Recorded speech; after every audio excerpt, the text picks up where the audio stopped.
Selles audioartiklis keskendun 3 teemale. Esiteks, miks on tööstressi juhtimine isegi tähtsam kui aja juhtimine? Teiseks, mis põhjustab stressi ja kuidas see otseselt kajastub töö tulemustes? Ja kolmandaks, mis toimub meie ajus, kui kogeme stressi ning kuidas see meid käituma paneb? Head kuulamist!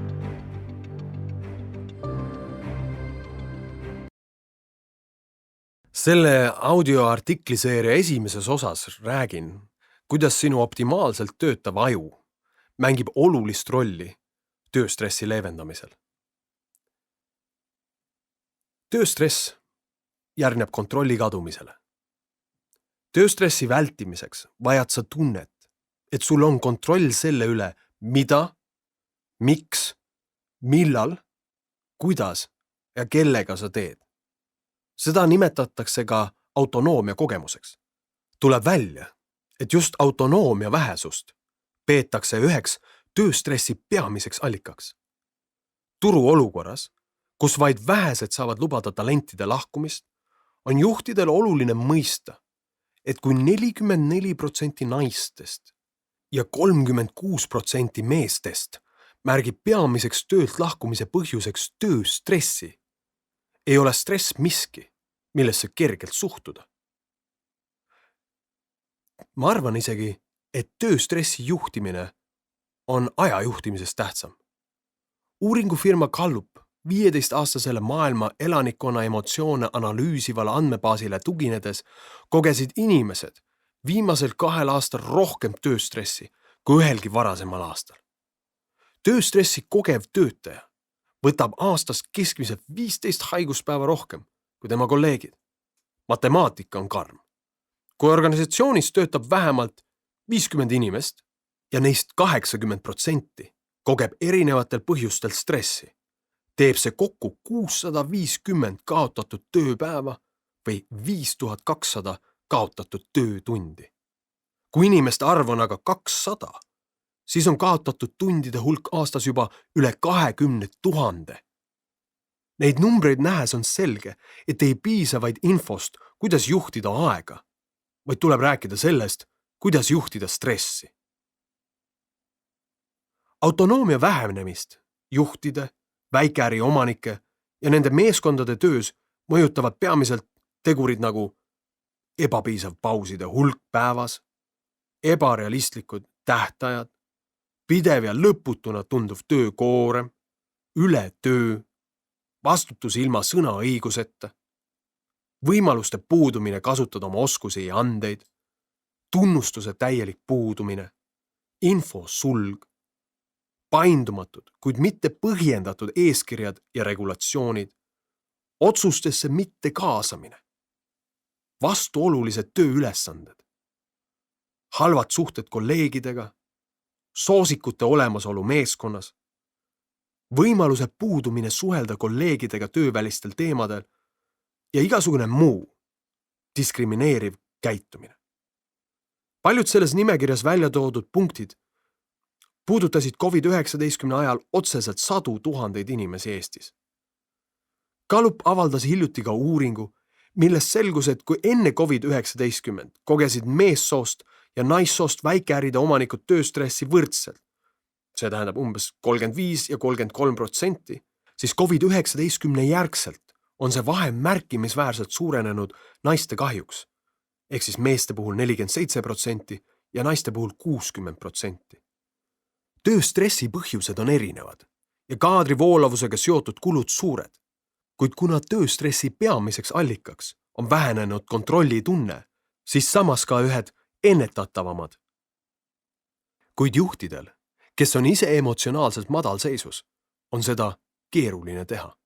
On üsna tüüpiline, et juhil lasub vastutus hoolitseda nii protsesside toimimise kui ka ebarealistlikult suure, tihti kuni 40-liikmelise meeskonna ees. Uuringufirma Gallup andmetel kogevad 130 miljonit keskastme juhti maailmas, võrreldes oma 1,3 miljardi alluvaga suuremat tööstressi ja seetõttu ka halvenenud töö ja eraelu tasakaalu. Tippjuhtidel on aga veidi kergem. Ennekõike ei ole stressi allikas juhtiva positsiooniga kaasas käiv vastutus, vaid see, et pead vastutama tagajärgede eest, mille üle sul puudub kontroll. Kuigi on juhtivad ametikohad, mida iseloomustab kõrge vastutus ja madal kontroll, näiteks riigi president, siis enamjaolt puudutab see dilemma ennekõike hierarhias madalamal positsioonil töötavaid inimesi. Mõtle kas või Wall Streeti tippjuhtidele, kes teenisid boonustena miljardeid, kuigi nende otsused tõid kaasa ülemaailmse krahhi. Tööta jäid nende töötajad, kelle tegudel oli vaid kaudne seos sellega, mis pankrotistas mitte ainult nende firma, vaid 10 000 ettevõtted nende ülemuste otsuste tulemiga. Oma alluvatega võrreldes on tippjuhtidel tihti palju kontrolli ja samas vähene vastutus ebaõnnestumise üle, samas kui alluvatel on vähe kontrolli ja suur tõenäosus kannatada, kui tulemused on kehvad. Mida madalam positsioon, seda vähem on enamasti valikut selle üle, millist tööd sa teed või millal sa seda teed. Väiksem on ka autonoomia selle üle, et saaksid valida tegevusi, mis on sinu jaoks tähendusrikkad ning peaaegu iga aspekt elus käib läbi kompromisside. Samas aga just tähenduse, valiku ja vähemalt mingil määral kontrolli omamine on see, mis aitab leevendada tippjuhtide tööstressi. Peab ka ütlema, et väljakutsed ei ole ilmtingimata tööstressi põhjustajad. Tööstressist rääkides võib juhtuda, et räägitakse hoopis väljakutsuvast tööst, kuid need kaks ei ole üks ja sama asi. Positiivsed väljakutsed mõjuvad toniseerivalt ning tekitavad motivatsiooni muutuda paremaks ja õppida uut. Sel põhjusel on väljakutsete kogemine oluline osa tervest ja produktiivsest tööelust. Palju nõudev töö ise ei ole ebatervislik. Probleem on just kontrolli puudumises. Kuidas, mida, miks, millal ja kellega inimene tööd teeb. Tahan ka suga jagada mõningaid tööstressi sümptomeid. Tööstressi sümptomid ja nende negatiivne mõju tervisele on suurem kui see, mida loovad finantsilised tagasilöögid või väljakutsed perekonnas. Muidu optimistlik inimene muutub korraga negatiivseks. Seda kõike saadab otseselt stressihormoonide nagu kortisool ja adrenaliin pikaaegne kasv kehakeemias, mis aja jooksul kurnab läbi positiivsete emotsioonide ja mõtetega seotud neurohormoonide dopamiini ja serotoniini talituse. Füsioloogilisel tasandil võivad inimesed kogeda sagenenud peavalu, häiritud und, ootamatuid seedeprobleeme või lihaspingeid. Vaimsel tasandil väljenduvad tööstressi tunnused keskendumisraskustes, väsimuses, ärevuses ja kerges ärrituvuses. Elustiili tasandil on näha tööstressi tunnustena sõltuvuskäitumiste suurenemist, perekondlike probleemide kasvu, õnnetustesse sattumise sagenemist, kolleegidest eraldumist, rahulolematuse tõusu töö, abielu või kodu osas.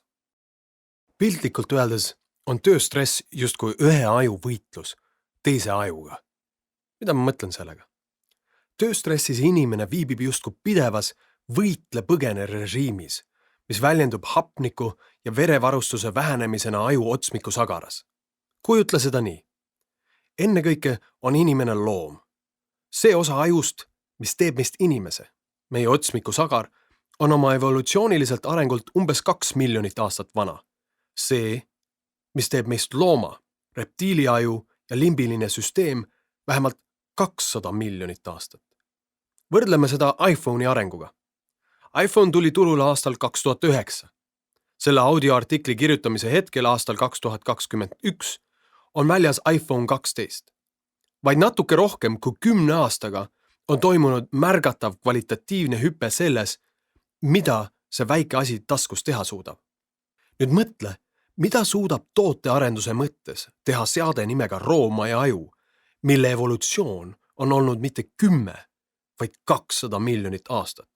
Tema kõrval on otsmiku sagar oma 2 miljoni evolutsiooniaastaga nagu koopamaaling, mida võrrelda tehnoloogia keerukuselt nutitelefoniga. Otsmiku sagara võimekusega võrreldes on roomaja sinu sees 100 kordi kiirem, täpsem ja töökindlam. Võib öelda, et ta töötab laitmatult. See on aga miski, mida ei saa kahjuks inimkonna tegusid ja käitumist vaadates öelda meie mõtleva aju kohta. Illustreeriva näitena sellest, kuivõrd palju kiirem on sinu instinktidelt tuginev roomaja aju sinu inimese ajust. Palun sul kujutleda olukorda, kus oled sõbraga juttu rääkides astumas autoteele.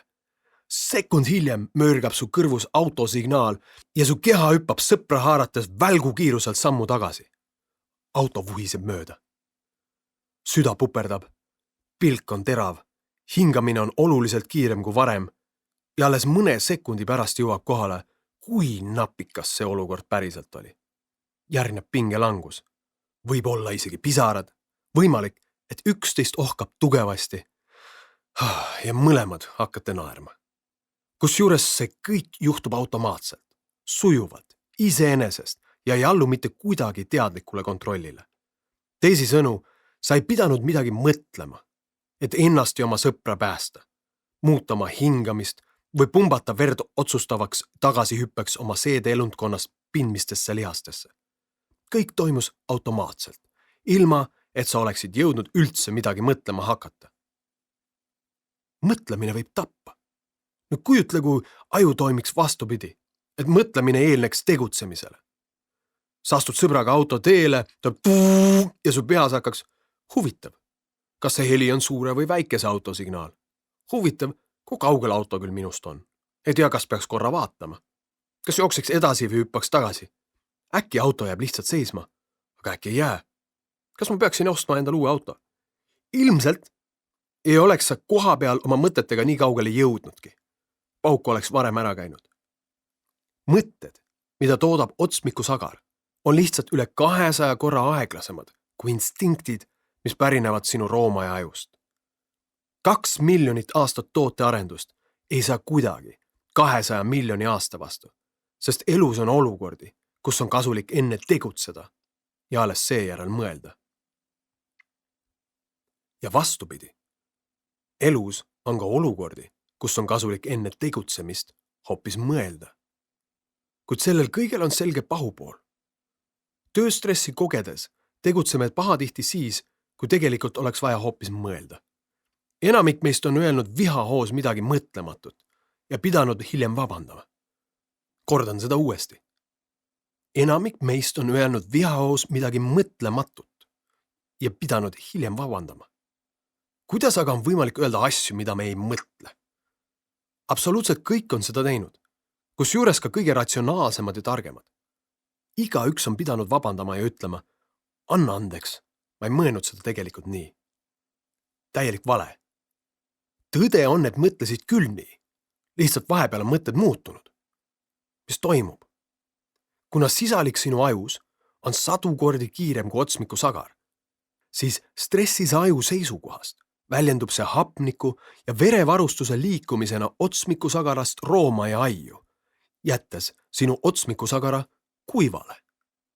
Otsmikusagara töö on aga genereerida muu hulgas 5 inimesele omast võimekust. Suure pildi nägemist ja perspektiivide võtmist, erinevate alternatiivide vahel kaalumist, impulsside kontrolli, plaanide tegemist ja nende tagajärgede kujustamist, empaatiat ning maailma tajumist teise kingade kaudu. Kui roomaja aju kaaperdab otsmikusagarast vere ja hapniku, lülitub otsmikusagar nii-öelda hädarežiimile ning ülaltoodud võimekused kahanevad proportsioonis vere ja hapniku varustusega. Empaatiliselt mõtlevast inimesest saab rumal mühakas. Alles jäävad kitsalt pessimistlikud ja ründavad mõtted. Näide elust enesest. Aastaid tagasi ostis minu hea tuttav külmiku, mis vajas mõne aja pärast garantiiremonti. Järgnenud vestlus annab vahetult edasi, mil viisil toimib stressi tõttu empaatia ja suure pildi nägemise võime kaotanud aju. Sõber kirjutab. Tere! 10.11.2008 ostsime teilt Samsung külmiku RSH1 NT1. Oskate palun öelda, kes teostab Eestis selliste külmikute garantiiremonti ja kui pikk on garantiiaeg? Parimat, Tarvo. Vastus siis tuleb sellelt ettevõttelt, kuhu on lihtsalt kirjutatud süüke lause. Palun vaadake kodulehelt. Kalev. Tarvo siis vastab talle. Vaatasin, aga ei leidnud kahjuks. Selle peale saab Tarvo vastuse. Kuidas te siis nii kehvasti näete? ja Kalevi asemel on juba K. Mille peale Tarvo kirjutab vastu. Ma tänan igakülgse abi eest. Minu küsimusele vastamine oleks teilt nõudnud umbes sama suurt vaeva, nagu selle iroonilise vastuse kirjutamine. Mul pole ei aega ega tahtmist teie kodulehel sobrada. Parimat Tarvo. Ja nüüd siis pomm. Lugupeetud Tarvo, vabandust. Vastus suurt vaeva ei nõudnud, kuid nagu ma esimese korraga ütlesin, palun vaadake kodulehelt, seal kõik andmed, lingid ja nii edasi. Viisakas ja korrektne vastus, pealega ainuke variant, mida te lõpuks niikuinii tegite. Oleks ma teadnud, et te nii õnnetu saamatu olete, oleks andmed vahukoore ja kirstidega serveerinud. Kuid igapäevaelus eeldan üldiselt, et suhtlen olenditega, kelle intelligentsi tase on kõrgem kui kassipojal, keda peab vägisi ninapidi kuhugi sisse toppima. Oma ajast, tahtmisest ja muudest probleemidest võite oma emale, abikaasale või koerale kurta. Mõtte sellest kurb muidugi, kui inimene ennast ise motiveerida ei suuda, kuid siin ei ole ei eluliin ega jõuluvana. Ja kel janusel jalad. Ning kui te eeldate, et peaksime sireenide saatel tuletõrjeautoga teie külmikut päästma kihutama, olete eksinud. Need protsessid eeldavad siiski alati teatud aega ja tahtmist. Ja see plärtsumine siin ei aita meid kumbagi edasi. Loodan, et saate kõik ilusti korda. Kui tekib probleeme, kirjutage. Kõike kena, Kalev.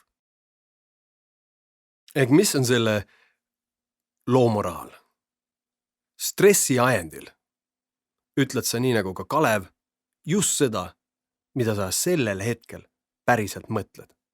Ja vabandust palud sa enamasti siis, kui verevarustus otsmiku sagaras on taastunud ning oled taas võimeline nägema suurt pilti, et kaaluda erinevaid perspektiive ning mõista, et võib-olla ei olnud pingehetkel öeldu pikaaegse strateegia seisukohast kõige optimaalsem ning jätkad edaspidi samal teemal vestlust pisut taktitundelisemalt.